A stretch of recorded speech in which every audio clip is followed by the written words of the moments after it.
आज के समय बूढ़े बच्चे हर किसी के पास मोबाइल फोन है। खासकर किशोरावस्था के नाबालग बालिकाएं अपनी खेल कूद वाली जिंदगी जीना छोड़ के मोबाइल फोन पे व्यस्त रहता है। किशोरावस्था के समय अति नाजुक होती है। ध्यान देने में थोड़ा सा भी चूक गया मतलब बच्चे के हाथ पे कलम के बजाय बर्तन आ जाएगा। जी हाँ, ऐसी ही एक खबर है कोलकाता की नाबालिग लड़की जो फोन के जरिए प्यार के बंधन में बंध जाने के बाद कोलकाता से त्रिपुरा बिना अपने माता पिता को बोले पहुंच गई है।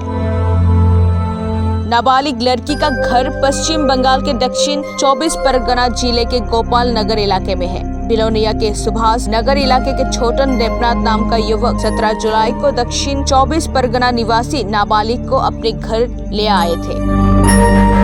अंततः नाबालिग के परिवार वाले लड़की को खोजने के लिए स्थानीय चाइल्ड लाइन गए। फिर त्रिपुरा के चाइल्ड लाइन से संपर्क किया गया। उसके बाद बिलोनिया चाइल्ड लाइन में खबर आने के बाद बिलोनिया चाइल्ड लाइन के अधिकारी पुलिस के साथ सुभाष नगर इलाके में छोटन देवनाथ के घर पहुंचा। फिर लड़की को छोटन के घर से छुड़ाकर अगरतला होम पे भेज दिया गया।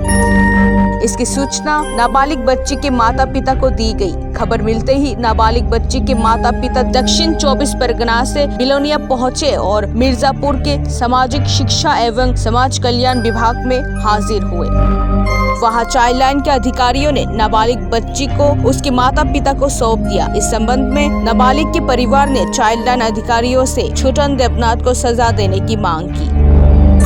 उनकी शिकायत है कि छोटन देवनाथ नाबालिग लड़की को बहला फुसलाकर घर से भगाकर लाए थे। अगर नाबालिग लड़की अपने घर वालों को कॉल करने की कोशिश करती है तो उसे बांग्लादेश में बेचकर उसके बदले लाखों रुपए लेने की धमकी देते थे और बच्ची को जान से मारने के भी धमकियां देते थे।